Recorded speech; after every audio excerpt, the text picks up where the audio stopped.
Va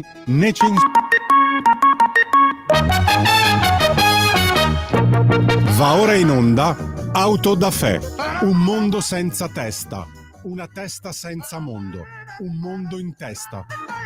On est parti samedi dans une grosse voiture, faire tous ensemble un grand pique-nique dans la nature. En emportant des paniers, des bouteilles, des paquets et la radio. Jean-Pierre?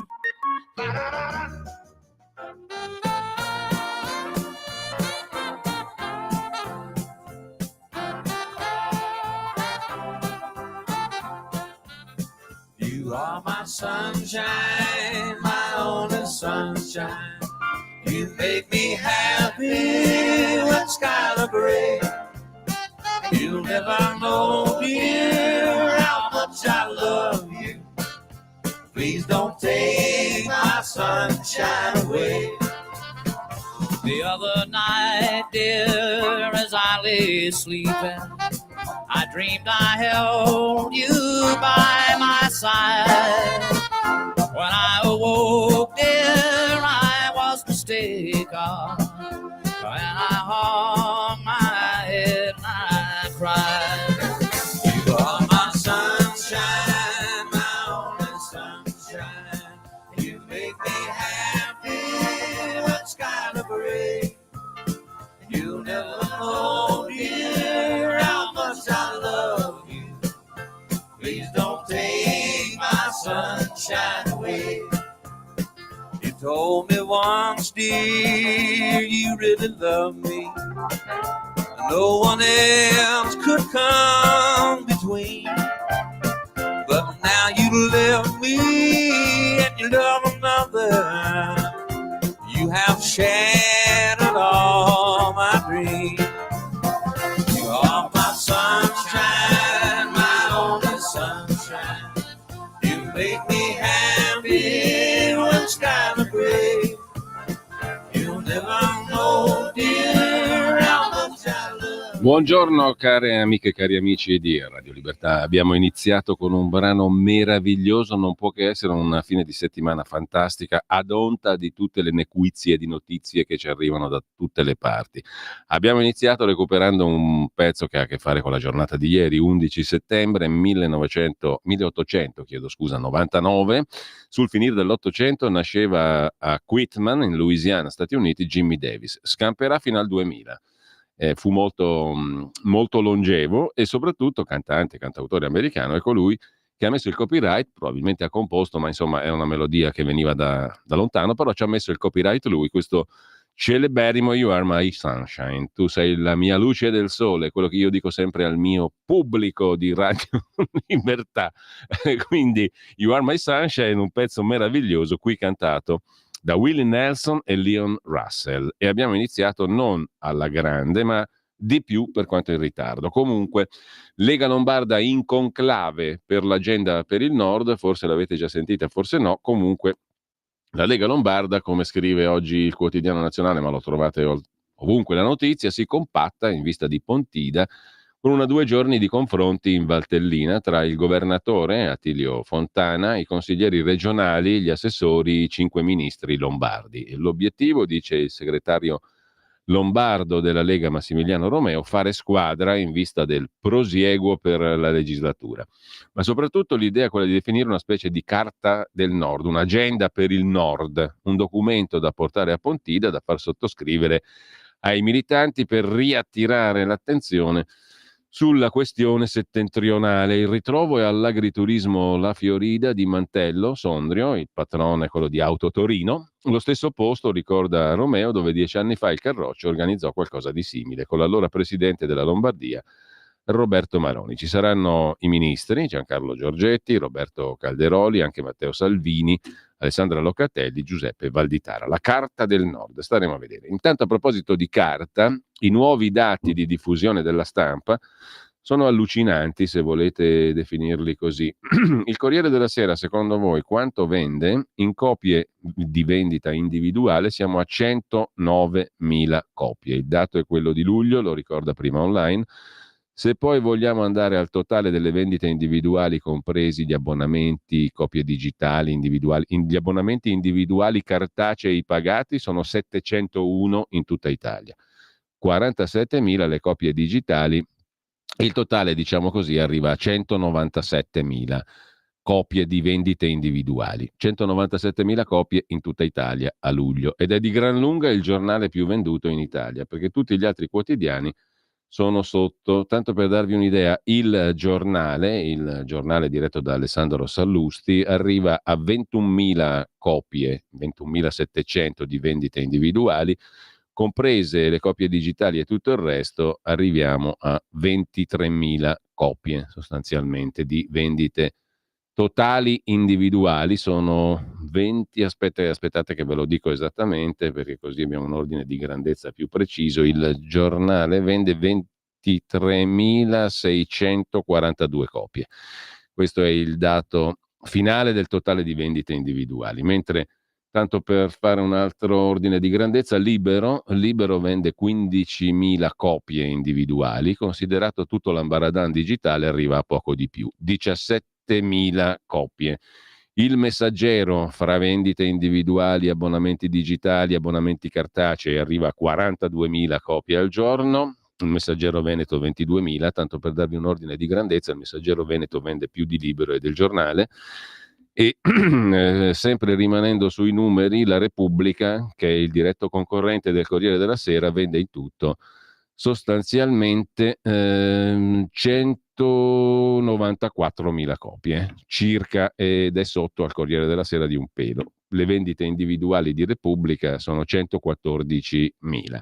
La Stampa di Torino 44.000 copie, 58.000 in totale. Insomma, l'ordine di grandezza è questo qui. La Verità 17.000 copie, 22.900 e qualcosa in totale col digitale e tutto il resto. E questi sono i numeri delle vendite dei quotidiani italiani. Intanto facciamo un'altra piccola pausa musicale, poi vi segnalo, visto che oggi il professor Pezzani, mi dimenticavo di dirlo, il professor Pezzani non c'è perché è stato chiamato direttamente da Donald Trump alla Casa Bianca per una consulenza sulla questione dazi e sulla questione di cui abbiamo parlato la settimana scorsa, quindi sarà con noi settimana prossima e ci dirà cosa gli ha raccontato da Donald. Intanto noi ascoltiamo, recuperando sempre la giornata di ieri, un altro splendido brano, speriamo che sia splendido anche per voi che lo ascoltate. 11 settembre del lontano 1934, Oliver Jones, pianista, compositore jazz canadese, nasceva a Little Burgundy, Montreal, Quebec, Canada. Giusto appunto, è ancora in vita a tutt'oggi. Lunga vita ad Oliver Jones. Qui ascoltiamo una splendida Groove Merchant.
Lunga vita a Oliver Jones, che è un grande pianista jazz e compositore canadese. Qui abbiamo ascoltato Groove Merchant.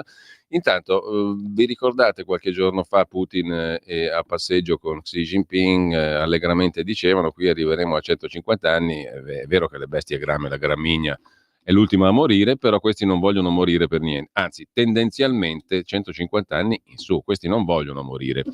In ogni caso, la corsa alla longevità, questo è un interessante articolo sull'interessante sito truenumbers.it, cioè numeriveri.it, tradotto.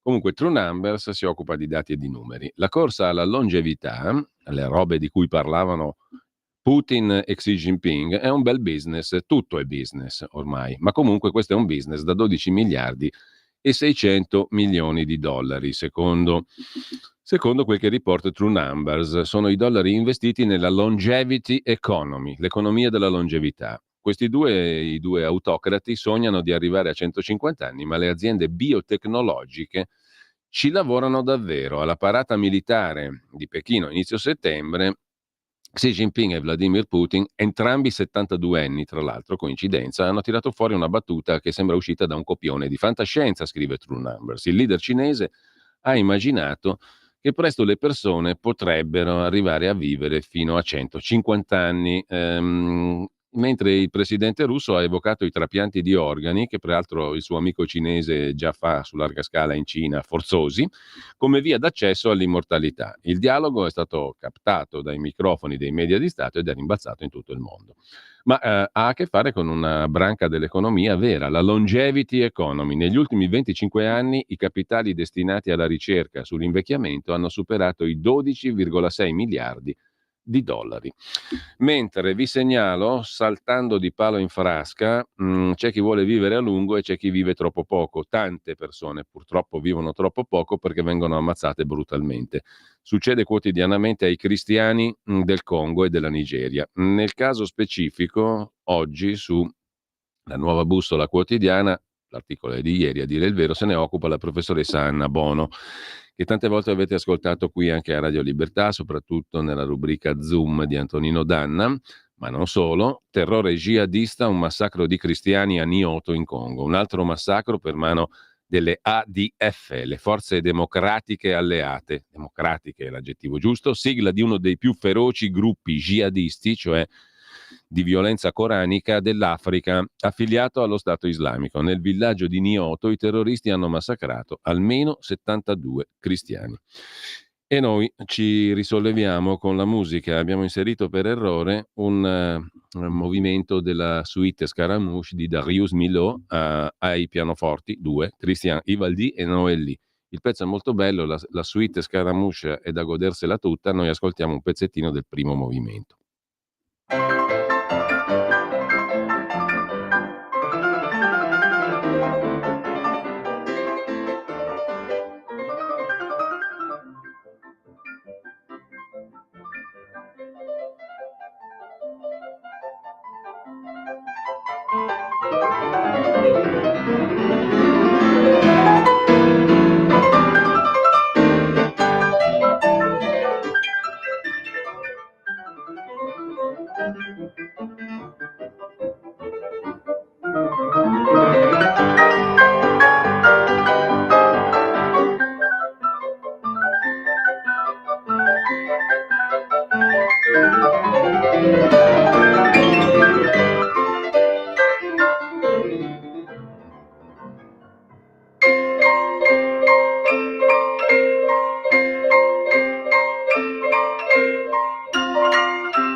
Una perla meravigliosa, Scaramouche di Darius Milhaud, il compositore francese, marsigliese, che ha scritto questa meraviglia di suite, la suite Scaramouche, che è ascoltabilissima, è bellissima, è godibilissima, è allegherrima anche oggi, tutta da ascoltare, ma noi abbiamo ascoltato solo il primo movimento, un movimento anzi. Comunque, a proposito di roba brutta, mentre è stato celebrato pochissimo peraltro il 24esimo anniversario dell'11 settembre, l'attacco terroristico più mortale sul suolo statunitense e nella storia dell'umanità, 2977 esseri umani innocenti uccisi, alcune vittime che morirono dopo, altre 6.000 feriti. Ebbene, ricorda Memory.org, Memory sta per Middle East Media Research Institute, Memory.org, la mente di quegli attacchi, Khalid Sheikh Mohammed, non è ancora stato assicurato alla giustizia. Memory.org riporta un annuncio, a pagina intera, pubblicato dalla stessa organizzazione, da Memory sul Washington Post il 6 novembre del 23, che mette in risalto Khalid Sheikh Mohammed, l'ex dipendente del governo del Qatar, non per caso, che ha ideato gli attacchi.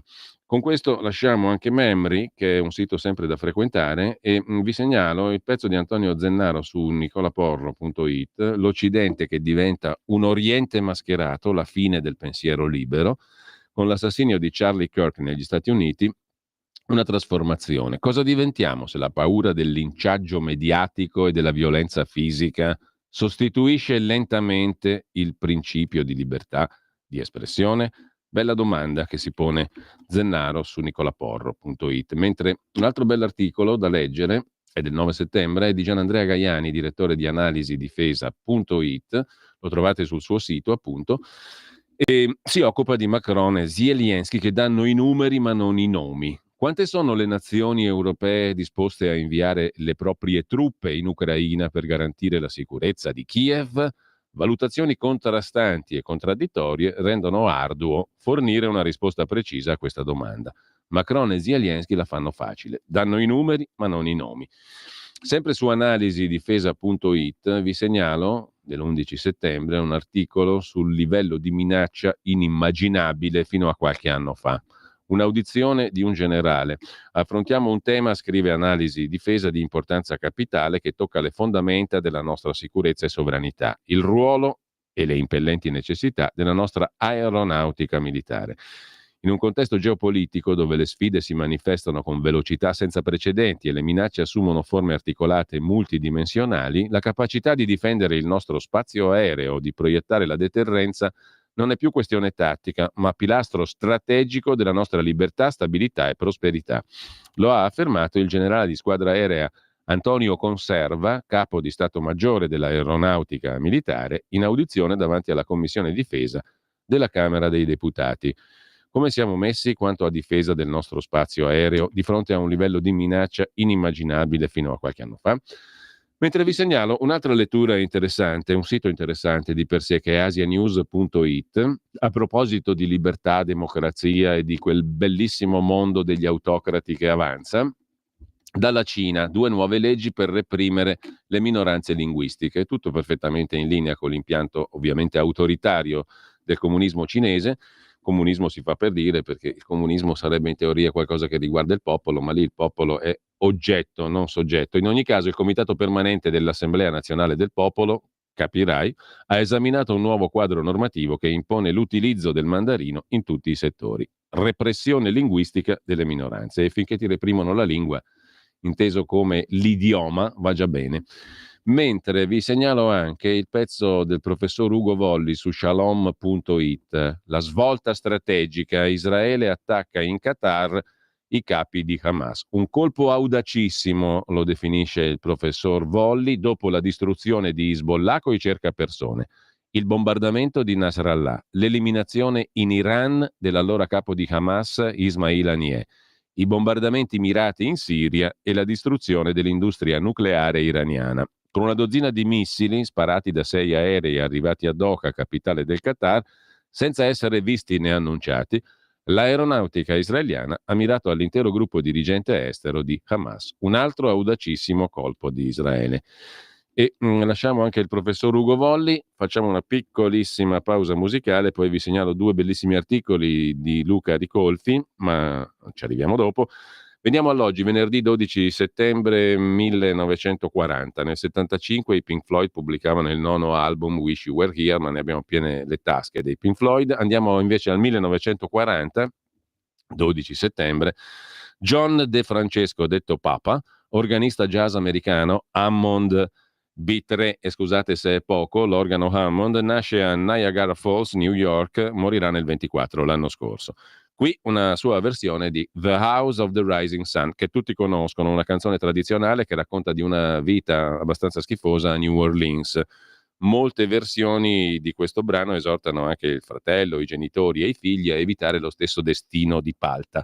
La versione commerciale di maggior successo fu registrata nel 64 del secolo scorso dal gruppo rock britannico The Animals, che la portarono al successo. Fu una hit inglese che raggiunse il primo posto delle classifiche in Inghilterra, Stati Uniti e Francia. Qui invece nella versione di Papa John De Francesco, organo Hammond.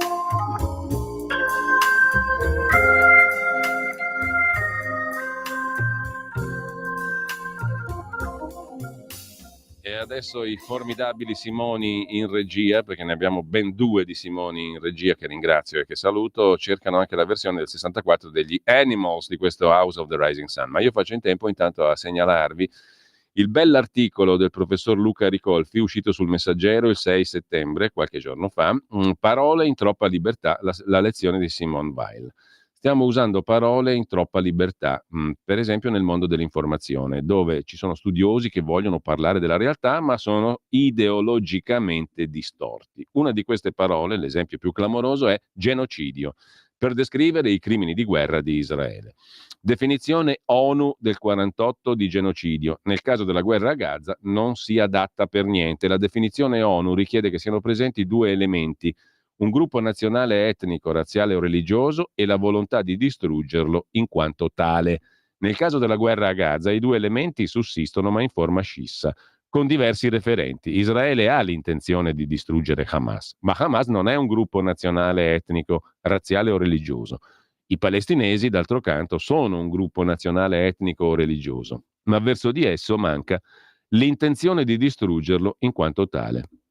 Ma ci sono anche altri abusi linguistici, l'impiego di termini come patriarcato, mattanza, deportazione. In tutti questi casi lo scopo è chiaro: drammatizzare, amplificare un fenomeno che consideriamo negativo senza analizzarlo, descriverlo o comprenderne la genesi. Dovremmo aver imparato la lezione di Simone Weil che ammoniva: laddove vi è un grave errore di vocabolario, è difficile che non vi sia un grave errore di pensiero. Facciamo in tempo allora a ascoltarci un pezzettino degli Animals, The House of the Rising Sun.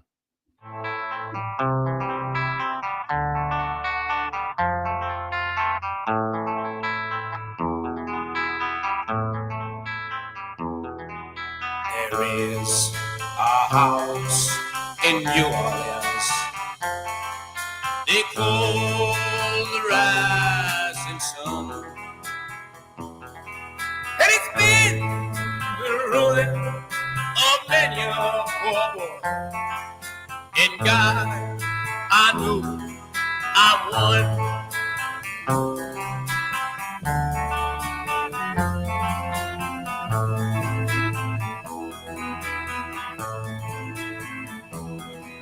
My mother was a tailor, so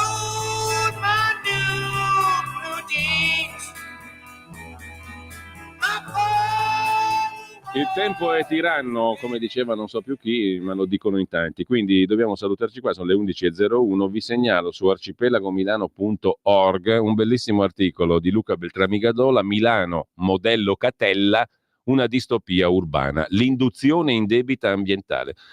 È un personaggio, Luca Beltrami Gadola, anzi è una persona, scusate, personaggio non vuol dire niente, è una persona di grande esperienza, ha fatto il costruttore per una vita, viene da una famiglia di costruttori, ha fatto anche il giornalista per una vita su Repubblica e si occupa di Milano da sempre, in maniera molto appassionata, ma anche molto competente. L'articolo è una meraviglia come tutti i suoi, lo dico da lettore. Milano, anche quando non si è d'accordo ovviamente, Milano modello Catella, una distopia urbana. Se volete documentarvi un po' meglio sulla questione urbanistica milanese. Noi ci salutiamo con un altro brano. Nel 1970, oggi, 12 settembre, nasceva nel Maryland, negli Stati Uniti, fucina meravigliosa di musica fantastica, sempre nel corso di tutto il Novecento, Nathan Larson, chitarrista e compositore. Ascoltiamo il suo brano Mud, fango, che mi pare pure appropriato visti i tempi. Buona fine di settimana a tutti.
Avete ascoltato Auto da Fè.